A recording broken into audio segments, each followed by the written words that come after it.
গত বৃহস্পতিবার ঝিনাইগাতি উপজেলায় এই নদী ভেঙে 12টি পরিবার একদম নিশ্চিহ্ন হয়ে গেছে। এই নিশ্চিহ্ন পরিবারগুলো এখন খুব কষ্টে দিন যাপন করতেছে। আপনারা নিজের চোখে না দেখলে বিশ্বাস করতে পারবেন না। তারা আমার কোনো আত্মীয় স্বজন না, বিশ্বাস করে, কিন্তু এই মানুষগুলোর কষ্ট দেখে আমিও ভালো নেই। আমাদের ঝিনাইগাতির মানুষগুলো কষ্ট করছে। এইখানে বসত পিঠা করার জন্য মাত্র 12 লাখ টাকা দরকার। তারা সবাই 1 লাখ টাকা জোগান দিয়েছে মাত্র, আর 11 লাখ টাকা দরকার।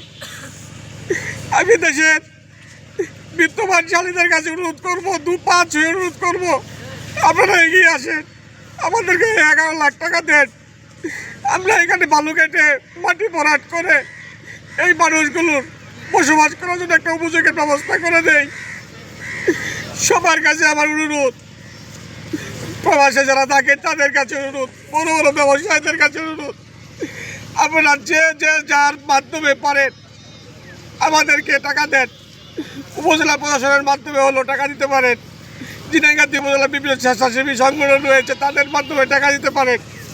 আমরা আমাদের এই মানুষগুলোর পাশে দাঁড়িয়েছি, তারা যাতে পূর্বের ন্যায় হাসি খুশি মুখে বসবাস করতে পারে, এটাই আমার চাওয়া। এখানে আমার আর কোনো চাওয়া নেই। সবাইকে আমি 2 হাত জোর করে বলবো, আপনারা এগিয়ে আসেন, দয়া করে এই মানুষগুলোর জন্য এগিয়ে আসেন, দয়া করে এগিয়ে আসেন। এই মানুষগুলো খুব কষ্টে আছে। একবার এসে দেখে যান, তাদের বসত ভিটা নেই, কোনো কিছু নেই। একটা স্কুলে দাঁড়িয়ে তারা খুব দাঁড়িয়ে থাকে। একটা ঘরের মধ্যে 8-10টা সদস্য, একজন সদস্য একটা রুমের মধ্যে থাকতেছে। খুব কষ্ট হচ্ছে তাদের। প্লিজ সবাই এগিয়ে আসেন। কালার এক্সপার্ট, জর্জ স্যাপ এবং মাইল্ড অন হ্যান্ডস টেকনোলজি সমৃদ্ধ অরিক্স ক্রিস্টাল ওয়াশ আপনার লন্ড্রি এক্সপার্ট। গত বৃহস্পতিবার ঘটে যাওয়া যে বন্যা, সেটা ছিল একেবারে খুব ভয়ঙ্কর একটা রূপ, যার ফলশ্রুতিতে আমরা যে জায়গায় দাঁড়িয়ে আছি এখানকার 12টি ঘর একদম মাটি গর্ভে বিলীন হয়ে গেছে, নদী গর্ভে বিলীন হয়ে গেছে। এখন তাদের থাকার জায়গা আপনারা ইতিমধ্যে শুনেছেন, তারা একটা বুদ্ধি প্রতিবন্ধী স্কুলে তারা অবস্থান করতেছে। বিভিন্ন দানবীর যারা আছে তারা তাদের খাবারের ব্যবস্থা করতেছেন, কিন্তু তাদের থাকার জন্য এখন যেহেতু কোনো ব্যবস্থা নাই, সেজন্য তারা এবং আমরা সমাজের আরও বিত্তবান যারা আছে সবাই মিলে আমরা 1 লক্ষ টাকা আপাতত উত্তোলন করে আমরা মাটি ভরাটের কাজ শুরু করেছি। তো যারা এই ভিডিওটা দেখতেছেন, সাংবাদিক মহল থেকে শুরু করে উচ্চ মহলে যারা আছেন, তারা দয়া করে এই জায়গাটাতে যেন আবার বসবাসের উপযোগী করতে পারে এই ব্যবস্থা করবেন, সহযোগিতার হাত বাড়াবেন মানবতার দিক বিবেচনা করে।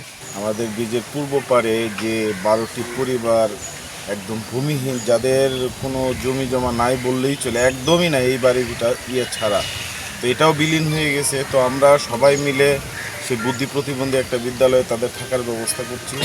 এখন আমরা চাচ্ছি এখানে মাটি কেটে তাদের একটা থাকার ব্যবস্থা করতে বিভিন্ন স্বেচ্ছাসেবী সংগঠন এবং দানবীর মানুষ যারা আছে সবার সহযোগিতায়। আমি সবার কাছে উদাত্ত আহ্বান জানাবো, আপনারা যেভাবে পারেন এই অসহায় মানুষকে আপনারা সাহায্য করুন।